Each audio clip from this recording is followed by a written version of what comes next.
우리가 얻는 행복보다는요, 잃어버리는 슬픔이 배나 더합니다. 자, 예를 제가 한번 들어보겠습니다. 우리가 얻을 때 느끼는 어떤 것을 소유하게 됐을 때, 어떤 것을 얻게 되었을 때에 그 느끼는 감정의 지수를 1이라고 했을 때, 그 감정의 지수를 한번 우리가 1이라고 생각해 보겠습니다. 자, 이 1이라는 기쁨의 감정에 오랜 시간 동안 함께함을 통하여서 정이 붙습니다. 왜냐하면은 그냥 얻었다고 해서 그것이 끝나는 것이나 그 얻은 그것에 대해서 그 다음부터는 그것과 함께합니다. 거기에 내 마음을 쏟게 되고 관계를 맺게 되고 그렇게 되는 것이죠. 자, 얻은 기쁨 지수 1과 그 다음에 오랜 시간 동안 함께한 그 정의 지수 1이 더해져서 감정 지수가 2가 되는 겁니다. 그런데 이 얻은 감정 지수는 1이지만 잃어버린 감정 지수는 몇이 되는 거예요? 2가 되는 거예요. 그러니 얻은 기쁨보다도 잃어버리는 상실감이 더 클 수밖에 없다라고 하는 것이죠. 얻는 기쁨은 1이지만은 잃어버림을 통해서 느끼게 되는 그 감정은 그것은 2가 되는 거예요. 그래서 얻는 기쁨보다도 사실은 잃어버리는 그 슬픔이 배나 더하다라고 하는 것입니다. 오늘 성경에 보면 욥이 나옵니다. 욥도 상실을 경험했습니다. 사실 여러분 성경에 보면 욥은 대단한 사람입니다. 그는 하나님을 경외하는 사람이었습니다. 자신이나 자녀들이 하나님 앞에 범죄하지 않도록 하기 위해서 늘 제사를 드리는 믿음의 사람이었습니다. 심지어는 하나님도 욥을 자랑스럽게 여겼잖아요. 사탄에게 네가 돌아봐라. 저 욥이 있지 않느냐, 저런 욥이 있지 않느냐 하고 오히려 욥을 자랑하잖아요. 하나님도 자랑스럽게 여기는 사람이 바로 욥이었습니다. 그가 10명의 자녀를 두었습니다. 부자입니다. 그러니까 10명의 자녀를 두었고 부자로 사는 것은 어쩌면 당연한 결과일지 몰라요. 왜요? 하나님을 경외하는 사람이기 때문에 하나님을 경외하는 사람에게 하나님께서 복을 주시기 때문에 그가 다자녀의 축복을 받고 또 재물에 있어서 넉넉하다고 하는 것은 그가 그것을 누릴 만한 충분한 자격이 있는 사람이라는 겁니다. 저와 여러분에게도 이런 복이 넘치기를 바랍니다. 아멘. 그런데 여러분, 우리가 욥기를 여러분 1장부터 쭉 읽어보면 알겠지만은 인생은요, 참 예측할 수가 없어요. 쌓는 것은 참 힘듭니다. 오래 걸립니다. 그런데 무너지는 것은요, 순간이에요. 한순간에 무너집니다. 얻는 것은 시간이 걸려도 상실하는 것은요, 한순간에 상실해버리는 거예요. 그토록 잘 살던 욥이, 복받은 욥이, 부자인 욥이요, 하루아침에 쫄딱 망한 거 말았어요. 하루아침에. 쫄딱 망했습니다. 한순간에 거지가 되고 말았어요. 재산 잃어버렸죠. 종도 잃어버렸죠. 자녀들도 잃어버렸죠. 심지어는 2장에 보면 자신의 건강도 잃어버렸습니다. 아내도 저주하고 떠나버렸습니다. 그러니까 제가 이 서론에서 말한 6가지의 상실을 욥은 다 경험을 한 겁니다. 그것도 순차적으로 하나씩 경험한 것이 아니라 한순간에 순간적으로 다 경험해 버린 거예요. 물질적인 상실도 경험했고 관계의 상실도 경험했고 꿈과 기대도 잃어버렸고 다 잃어버린 겁니다. 여러분 인생은요 참 알 수가 없는 거예요. 이런 거 보면요. 내일을 보장할 수 없습니다. 오늘 내가 잘 나간다고 해서 내일도 잘 나간다는 보장 없습니다. 오늘 사업이 잘 된다고 해서 내일도 사업이 잘 된다는 보장이 없습니다. 모든 것이 항상 잘 되는 것이 아닙니다. 어딘가에는 조금 부족한 부분이 있고 어딘가에는 굴곡이 있어요. 우리가 올라갈 때도 있지만 내려갈 때도 있습니다. 내려갈 때도 있으면 바닥을 치고 다시 올라갈 때도 있는 것이 인생입니다. 아멘. 지금까지 우리가 그렇게 살아왔어요. 우리의 인생이 그런 인생이었습니다. 올라갈 때도 있었고 내려갈 때도 있었고 바닥을 칠 때도 있지만은 그 바닥을 치고 다시 일어날 때도 있었습니다. 그러므로 여러분, 올라간다고 해서 우리가 교만해서도 안 되는 겁니다. 반대로 내려간다고 해서 절망할 필요가 없어요. 바닥을 치면요, 다시 올라가게 됩니다. 아멘. 그러니까 우리가 내게 주어진, 내 앞에 주어진 그 어떤 상황들, 그것만을 가지고, 그 일부분만을 가지고 우리가 어떤 교만하든지 또는 그것 때문에 낙심하든지 할 필요가 없는 거예요. 우리의 인생은 누구의 손에 달려 있습니까? 하나님의 손에 달려 있습니다. 사실은요. 지금 이것이 잘 되고 있는 것이, 이것이 나에게 복이 될지 아니면은 반대로 저주가 될지, 행복이 될지 불행이 될지는 더 살아봐야 하는 거예요. 더 살아봐야 하는 거죠. 그러니까 우리가 할 수 있는 것은 뭡니까? 하나님의 선하심을 믿고 내게 주어진 상황에 우리가 감사하는 것밖에 없습니다. 아멘. 그게 우리의 인생이에요. 전도서 7장 14절에 보면 이렇게 말합니다. 전도서 7장 14절을 이렇게 말하고 있어요. 형통한 날에는 기뻐하고 공고한 날에는 되돌아보라. 이 두 가지를 하나님이 병행하게 하사 사람이 그 장래일을 능히 헤아려 알지 못하게 하셨느니라 말씀하고 있습니다. 그러니까 인생에는 다양한 때가 있다라는 말씀이죠. 자, 형통한 때도 있고 공고한 때도 있다. 지금의 욥의 때는 어떤 때입니까? 공고한 때입니다. 공고한 때요. 슬픈 때입니다. 모든 것을 잃어버린 때입니다. 병든 때이고 슬픈 때이고 상실하는 때이고 고통스러운 때이고 먹고 살아갈 일을 걱정해야 될 때입니다. 근데 요셉 인생에서 앞에는 형통한 날도 있었습니다. 먹고 산 일을 걱정할 필요가 없는 때가 있었어요. 행복할 때가 있었습니다. 기쁠 때가 있었습니다. 그런데 지금 욥기 1장에서 겪고 있는 요셉의 그때는 어떤 때냐면요, 공고한 때예요. 슬퍼할 때고 고통스러운 때고 먹고 살 일을 걱정해야 될 때고 자신의 건강을 걱정해야 될 때라고 하는 것입니다. 자신의 상황이 이해가 되지 않았을 겁니다. 당시 사람들은요, 가장 참담하고 슬픈 일을 당하면요, 겉옷을 찢었습니다. 그리고 머리를 밀었어요. 그러니까 자신의 슬픔과 고통을 어떻게 표현했냐면요, 옷을 찢고 머리를 미는 것으로 표현했어요. 그러니까 여러분, 그가 일어나서 겉옷을 찢고 머리털을 밀었다라고 하는 것은 욥 자신이 지금 커다란 슬픔에 빠져 있다라는 것을 지금 표현하고 있는 거예요. 얼마나 고통스러웠으면 옷을 찢고 머리를 밀겠습니까? 지금 뭐라 이렇게 표현할 수 있을까요? 나도 같이 따라 죽겠다는 거지. 안 그랬습니까? 예? 나도 따라 죽을까? 나 따라 죽을까? 말이지. 예? 내가 무슨 의미로 이 세상을 살아, 내가 살아야 될 희망이 없어. 차라리 내가 우리 10자녀도 죽는다. 나도 같이 죽는 게 낫지 말이지. 그러지 않았겠어요? 부산으로 따지면 광안대교 몇 번 올라갔다 내렸다 했을 것 같아요. 그만큼 욥이 슬펐다는 거예요. 슬픔의 시간들이 있었다라고 하는 겁니다. 여러분, 상실되었을 때, 슬픔을 당할 때, 우리가 고난을 당할 때, 고통을 느낄 때 슬픔을 표현하는 것은요, 죄가 아닙니다. 그거 죄가 아니에요. 내가 어려움을 겪고 있는데 그 겪은 어려움에 대해서 그 어려움이, 그 고난이 너무나 힘들고 고통스러워서 내가 슬퍼하는 것, 여러분, 그거는 죄가 아니에요. 그거는 믿음과 상관없어요. 그거는 우리의 감정의 표현이에요. 지금의 내가 느끼는 감정의 표현이고 마음의 표현인 거죠. 상실 수업이라는 책에 보면요, 상실의 아픔을 느낄 때 그 아픔을 충분히 느끼는 것이 옳다고 했습니다. 충분히 상실의 아픔을 느낄 때 그 아픔을 충분히 느끼는 것이 옳다. 이 말은 뭐냐면 울고 싶을 때는 울어야 된다 라는 말이에요. 충분히 울어야 된다. 통곡하고 싶을 때는 통곡해야 된다는 말이에요.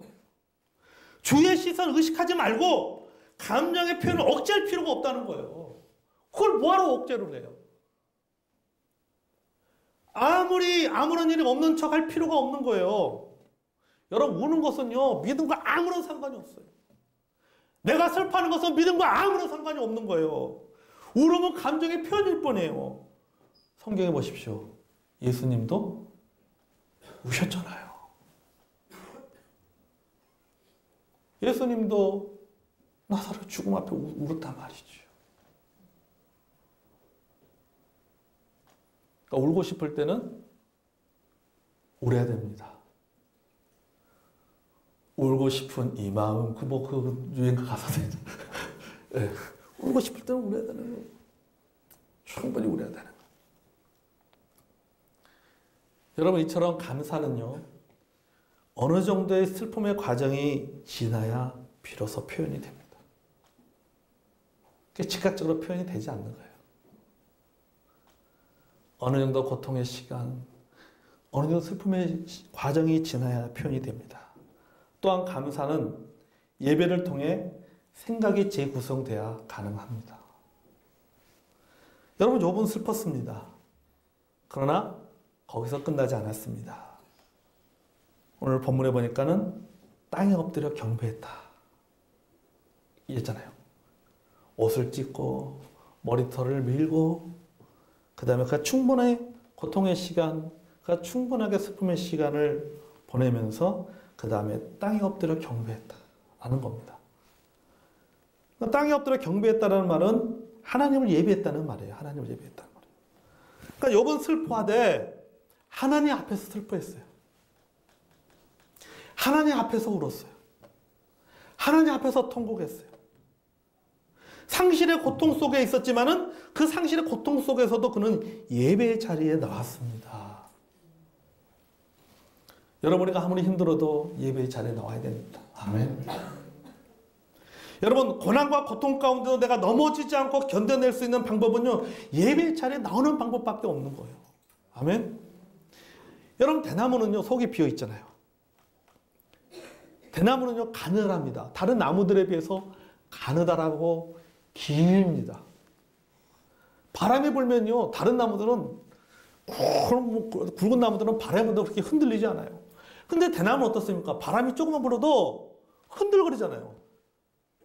이리저리 막 흔들거려요. 그런데 희한하게 그렇게 흔들흔들해도 대나무는요, 부러지지 않습니다. 왜 부러지지 않아요? 마디 때문이잖아요. 중간중간에 있는 이 마디 때문에 부러지지 않는 거예요. 이 마디가 대나무를 어떻게 만드는 겁니다. 바람이 불어도 흔들리지만 부러지지 않는 것은 중간중간에 그 마디가 있기 때문에 그 마디가 그것을 버텨내게 하는 거예요. 여러분, 고난이나 고통 중에 드리는 예배는요, 우리의 인생의 마디를 만드는 과정입니다. 그래서 견뎌내게 합니다. 세찬 바람에도 부러지지 않게 합니다. 내가 슬프지만은, 내가 지금의 상황이 힘들고 어렵지만은, 고통 가운데 있지만은, 그래도 내가 주님 앞에 나와서 예배를 드려야 될 것은 뭐냐면은, 그 예배가 뭐냐면요, 그게 바로 내 인생의 마디를 만들어주는, 그게 나를 붙잡아주는 거예요. 흔들리지만은, 그래도 부러지지 않게 붙잡아주는 것이 예배가 그것을 붙잡아주는 거예요, 예배가요. 여러분, 상실의 고통 속에 있어도 예배를 포기해서는 안 되는 이유가 바로 여기에 있습니다. 아멘. 고통 중에 드리는 예배는요, 고통을 이기게 합니다. 슬픔 중에 드리는 예배는 하나님의 위로를 경험하게 합니다. 고난 중에 드리는 예배는 원망을 감사로 바꿔놓습니다. 가장 중요한 것은 예배는 생각을 정리하게 하고 상황을 재구성하게 합니다.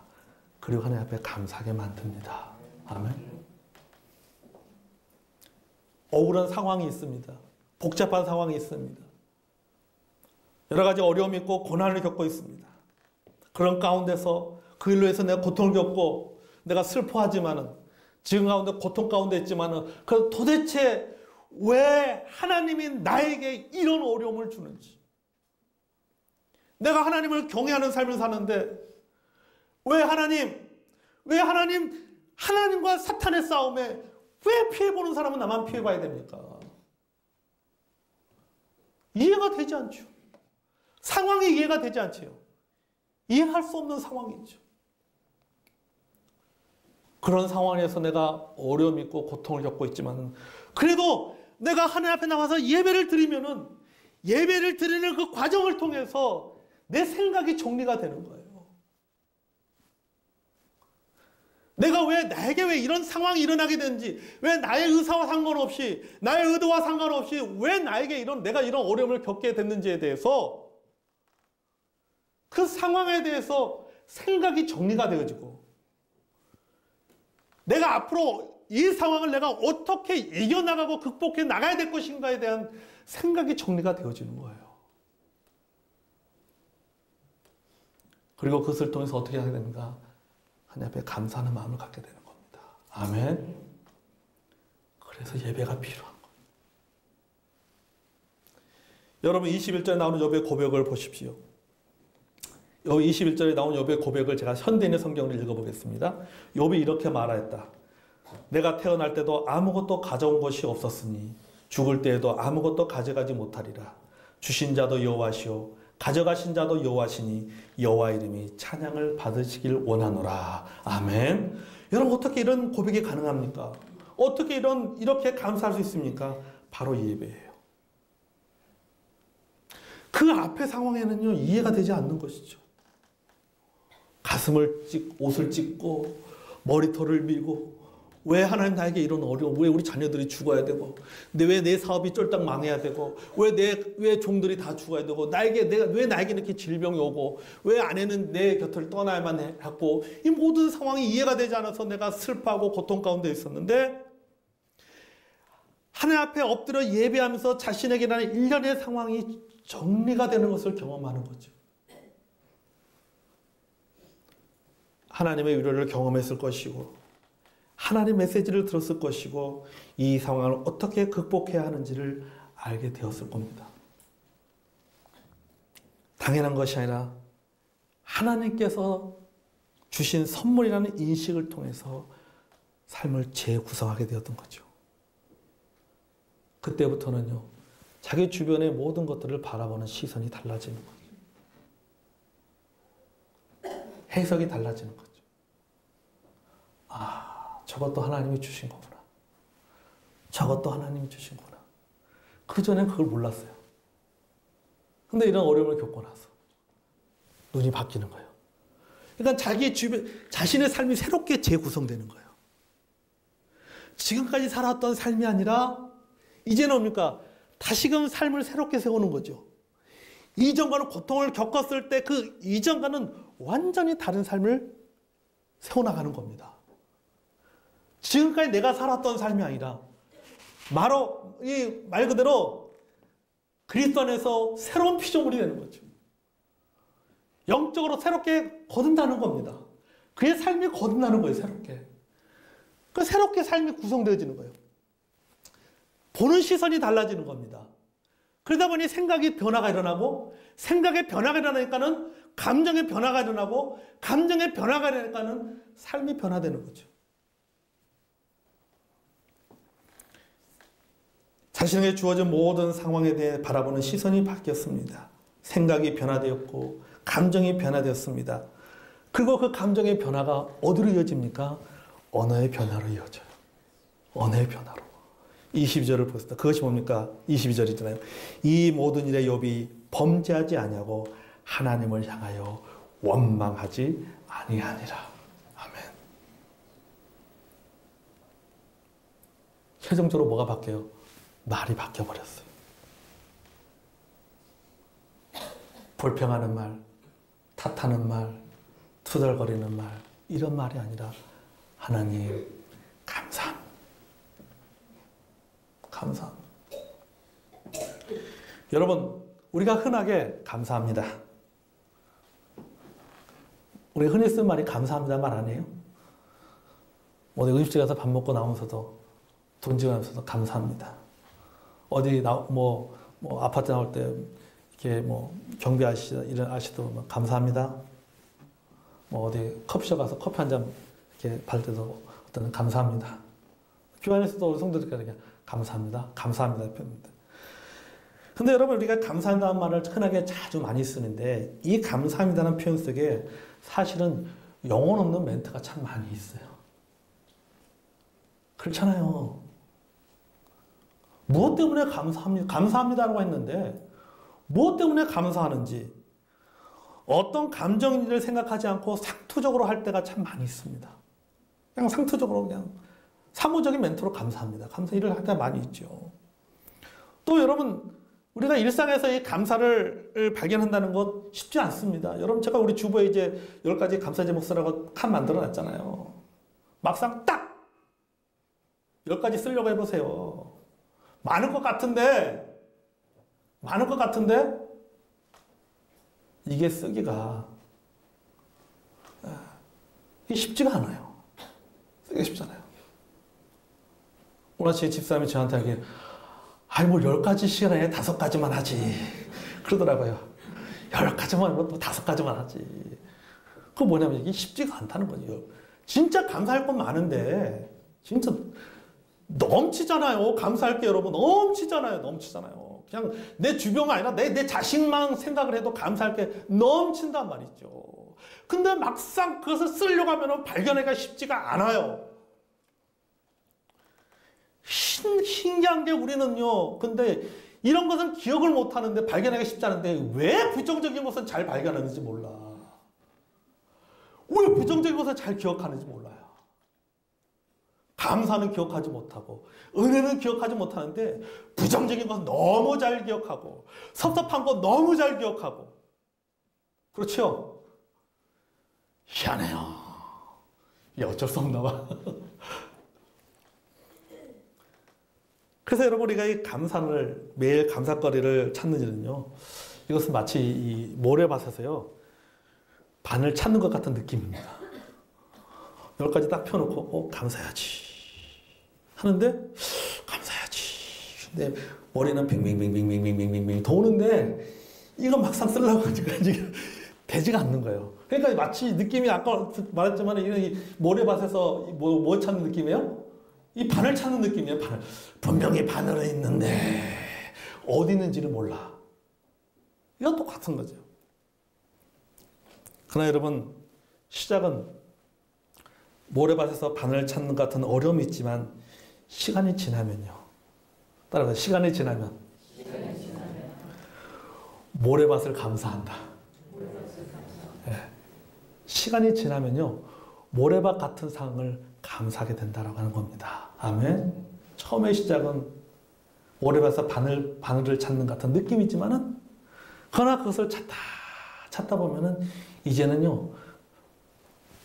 바늘 때문에 감사하는 것이 아니라 뭘 감사하는 거예요? 모래밭 전체를 보고 감사하게 됩니다. 아멘. 그냥 지나칠 수 있던 일상들도 다시 돌아보고 당연하게 생각했던 것들도 다시 주목하게 되면서 감사하게 됩니다. 아멘. 말씀을 여러분 정리합니다. 즉각적인 감사의 반응 쉽지 않습니다. 고통스러운 상황이 있다면 울어야 됩니다. 슬픈 상황이 있으면 슬퍼해야 됩니다. 감사는 어느 정도의 슬픔의 과정이 지나야 표현됩니다. 또한 감사는 예배를 통해 생각이 재구성돼야 가능합니다. 그러므로 여러분 고통의 상황 속에서도 하나님 앞에 가서 예배 드리기를 바랍니다. 아멘. 그것이 내가 살 길입니다. 그 과정 속에서 감사하게 될 것이고 감사할 것이 보이고 생각이 정리됩니다. 그리고 원망이 아니라 내 입에서 나오게 되는 거예요. 하나님 감사합니다. 하나님 감사합니다. 저와 여러분의 삶에 욕과 같은